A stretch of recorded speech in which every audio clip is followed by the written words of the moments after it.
चिदानंद रूपाय विश्वोत्पत्त्यादि Hathaway तापत्रय विनाशाय श्री कृष्णाय वयम्।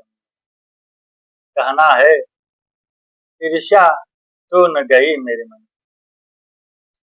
ये हमारे श्री जगत गुरु रामानंदाचार्य, श्री रामभद्राचार्य एवं श्री शंकराचार्य अभिमुक्तेश्वराचार्य जी महाराज ये आपस में जो विवाद कर रहे हैं ना, ये ठीक नहीं। ऐसा नहीं है। जब मानस कविकार ने मानस लिखना प्रारंभ किया उस समय भी खलमंडली बस रही थी। योगी जी की एक छोटी सी गलती कह लीजिए या बड़ी सी गलती कह लीजिए, परंतु उस गलती को इन लोगों ने, यद्यपि अगर संत शिरोमणि की लेकर चले तो उन्होंने लिखा बंदऊ खल जस शेष सरोसा सहस बदन बर नहीं कर दोसा। कहते हैं खल मंडली बसहु दिन राति। इन्होंने कहा कि अंधे को जगत गुरु किसने बना दिया।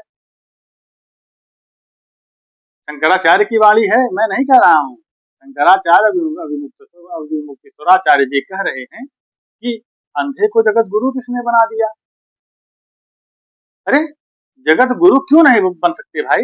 जब काना व्यक्ति गुरु बन सकता है, शुक्राचार्य, अगर शुक्राचार्य असुरों के गुरु बन सकते हैं, असुर कोई और नहीं थे, देवताओं के भाई ही थे, सुर और तब असुर, उसके बाद महिषुर। पहले देवता आए, फिर असुर आए, फिर धरती पर हम लोग आए, सुर असुर महिषुर। इसीलिए तो कहे ना, सुर महिषुर हरि जन उर गाये। देवता भी गुणगान करते उन्हीं श्री राम का, असुर भी गुणगान करते उन्हीं श्री राम का, चाहे द्वेष बस ही करते। गुणगान तो चाहे जैसे कर लीजिए कि जपत नाम मंगल दिशि दसहु। गुणगान करने में कोई खराबी नहीं, परंतु मैं यहाँ पे घोर निंदा करता हूँ शंकराचार्य जी का, जो उन्होंने ऐसा वक्तव्य दिया। योगी जी की छोटी सी गलती हो या बड़ी सी गलती हो, यद्यपि वो गलती दंडनीय है, क्षमा अपराध नहीं है कि उसे क्षमा किया जा सके, उसका दंड हमें कमेंट में मिल रहा है, पब्लिक देगी।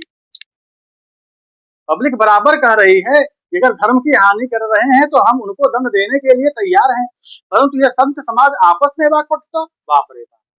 इसमें से भी इतने सरल हैं हमारे रामानंदाचार्य जी, इतने विवेकशील हैं। गलतियां अवगुण सब में होती है। अगर अवगुण को देख करके अगर आप चलेंगे तो अवगुण तो सबके अंदर है। या शंकराचार्य के अंदर अवगुण नहीं है, या रामानंदाचार्य के अंदर अवगुण नहीं है, अवगुण सबके अंदर होते हैं। क्या हमारे अंदर अवगुण नहीं है? अवगुण सबके अंदर होते हैं, परंतु अवगुण को मत देखिए। संत समाज है और संत समाज जब एक दूसरे के ऊपर टिप्पणी करेगा तो ये समाज के ऊपर गलत असर जाएगा। अतः मैं बार बार निवेदन कर रहा हूँ, बार बार निवेदन करूंगा। एक वाक्य उन्होंने और कहा कि इनका मित्रता जो है केंद्र से है, प्रदेश से है। अरे मित्रता चाहे केंद्र से हो चाहे प्रदेश से, यहाँ मित्रता की क्या बात आ गई? जिसकी जहां जैसी जमेगी वैसी वो मित्रता करेगा। आपकी नहीं जम रही तो आप आलोचना कर रहे हैं,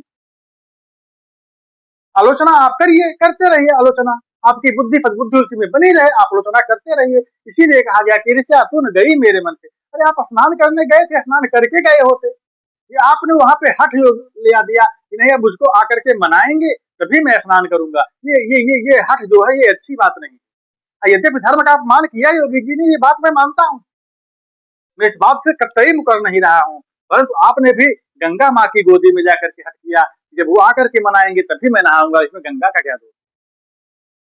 मैं शंकराचार्य जी से पूछना चाहता हूँ, इसमें गंगा जी का क्या दोष?